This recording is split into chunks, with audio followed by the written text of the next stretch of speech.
வணக்கம் friends, welcome to கதையுடன். நான் இன்னைக்கு உங்களுக்கு கதை சொல்ல போறது நான் இல்ல, என் தம்பி ஹரிச்சரன்.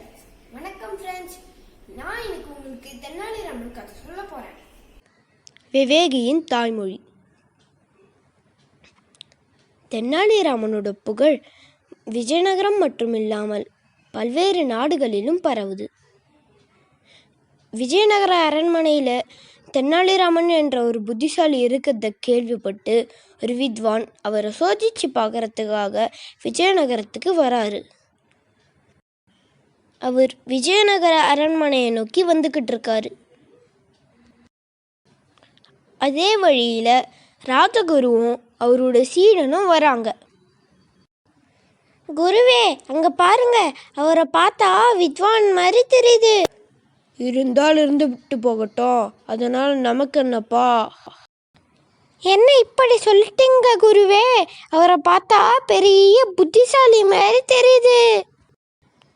எனக்கு ஒரு நல்ல யோசனை தோணுது. என்ன யோசனை? தென்னாலிராமனை தலைகுனிய வைக்கிறதுக்கு நாம் இவரை பயன்படுத்திக்கலாம் இல்லையா? நல்ல யோசனையா இருக்கே. வா, நம்ம அவரை போய் விசாரிக்கலாம். சரி குருவே, வாங்க நம்ம அவரை போய் விசாரிக்கலாம். போங்க போங்க. வணக்கம். வணக்கம். நீங்கள் யாருன்னு தெரிஞ்சுக்கலாமா? நீங்கள் இந்த ஊருக்கு புதுசா? ஆமாம், நான் இந்த ஊருக்கு புதுசு தான். என்ன விஷயமா இங்கே வந்திருக்கீங்க? அதெல்லாம் நான் உங்களுக்கு அப்புறமா சொல்கிறேன். முதல்ல எனக்கு தென்னாலிராமன் யாருன்னு சொல்லுங்கள். யாரு? தென்னாலிராமனா? அவர் பெரிய வித்வான், அது இல்லாத புத்திசாலி கூட. அப்படியா? நானும் ஒரு பெரிய வித்வான் தானே, புத்திசாலி கூட. சரி, அந்த தென்னாலிராமன் இப்போ என்ன செய்கிறான்? அவன் ஒன்றும் செய்யலை. அரசர் பின்னாடியே சுற்றிக்கிட்டு இருப்பான். அப்பப்போ ஒரு நல்ல யோசனை சொல்வான். அரசரும் அதுக்கு அவனை புகழ்ந்து தள்ளுவார். அவன் தன்னை தானே புத்திசாலின்னு சொல்லிப்பான். அப்போ சரி, நான் அவனை உண்டில்லன்னு ஆக்கிறேன். நீங்கள் என்ன உங்கள் ராஜசபைக்கு உடனே கூட்டிகிட்டு போகிறீங்களா? சரி சரி, நிச்சயமா. என்ன ராஜகுருவே? சரி சரி. ராஜகுருவுக்கு தென்னாலிராமனை சுத்தமாக பிடிக்காது. வணக்கம் மகாராஜா. மகாராஜா, உங்களை பார்க்கறதுக்காக இந்த வித்வான் ரொம்ப தூரத்துலேருந்து வந்திருக்காரு மகாராஜா. வணக்கம் மகாராஜா. மகாராஜா, இந்த வித்வான் 15 மொழிகளை நல்லா பேசவும் செய்வார், எழுதவும் செய்வார் மகாராஜா. இதை கேட்டு அரசவையில் இருந்த எல்லாரும் ரொம்ப ஆச்சரியப்பட்டாங்க. என்ன சொல்கிறீங்க? ஆமாம் மகாராஜா, எனக்கு 15 மொழிகளும் நல்லா தெரியும். உங்கள் அரசபையில் நிறைய வித்வான்களும் பண்டிதர்களும் இருக்காங்கன்றதை கேள்விப்பட்டு தான் மகாராஜா நான் இங்கே வந்தேன். ஆமாம், என் தர்பார்லேயும் நிறைய வித்வான்கள் இருக்காங்க. நான் உங்களுக்கும் ஒரு இடம் தரேன். நன்றி மகாராஜா. ஆனால் உங்கள் தர்பாரில் இருக்க வித்வான்களை நான் சோதிக்க அனுமதி வேணும் மகாராஜா. அதில் அவங்க ஜெயிச்சிட்டா நானும் இந்த தர்பாரில் சேர்ந்துக்கிறேன். சரி, சம்மதிக்கிறேன்.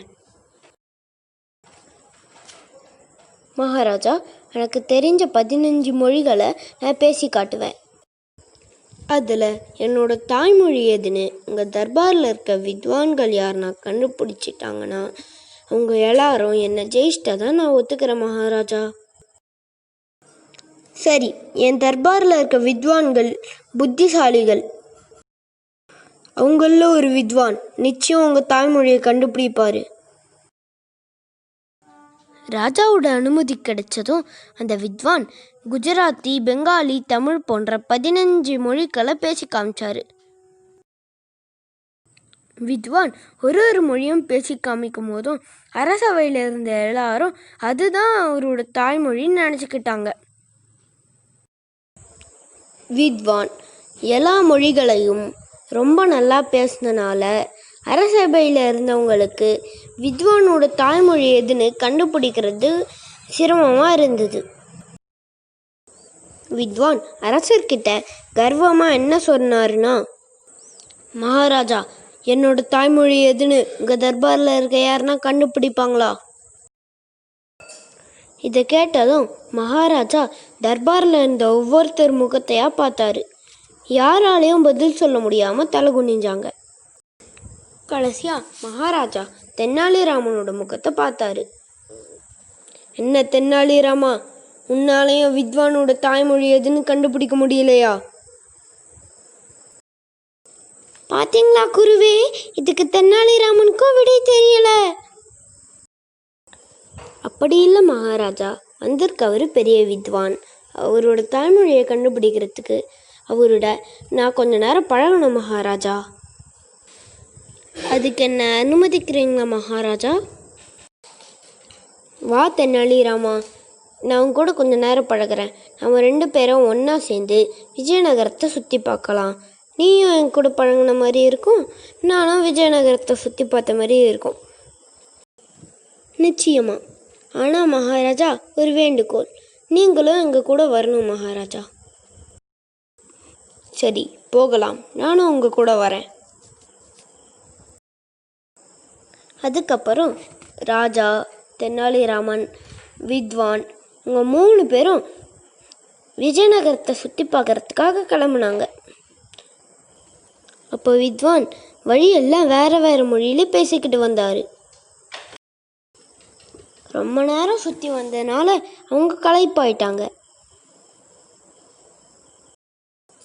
மகாராஜா, நீங்கள் தப்பாக எடுத்துக்கலாம்னா நம்ம இங்கே கொஞ்ச நேரம் ஓய்வு எடுத்துகிட்டு போகலாமா? சரி, வா தென்னாலிராமா, சிறிது ஓய்வு எடுக்கலாம். நிஜமாவே உங்கள் ஊர் அழகாக இருக்குது மகாராஜா.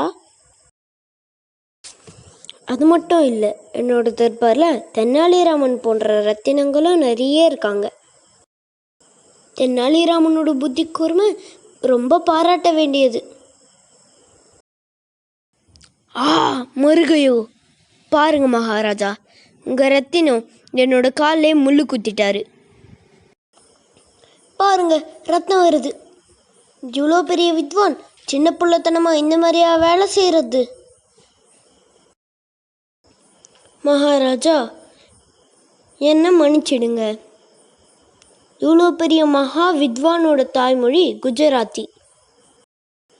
அதப்படி மகாராஜா, எந்த மனுஷனாக இருந்தாலும் வழியிலையோ துன்பத்திலையோ இருக்கும் பொழுது அவனோட தாய்மொழியில் தான் கற்றுவான். அதே மாதிரி நான் வித்வானை முள்ளால் குத்தும்பொழுது அவர் குஜராத்தியில் கற்றுனார். ஆமாம் மகாராஜா, என்னோட தாய்மொழி குஜராத்தி தான். பிரமாது தென்னாலிராமா, உன்னோட புத்தி கூர்மையை பாராட்டியே ஆகணும். உங்கள் அறிவுக்கும் திறமைக்கும் நான் தலை வணங்குறேன். மிக்க நன்றி. இதோட இந்த கதை முடிவடைதுங்க. இந்த கதை உங்களுக்கு பிடிச்சிருந்துச்சுன்னா லைக் பண்ணுங்கள், ஷேர் பண்ணுங்கள், மறக்காமல் கமெண்ட் பண்ணுங்கள். பாய் ஃப்ரெண்ட்ஸ், நன்றி.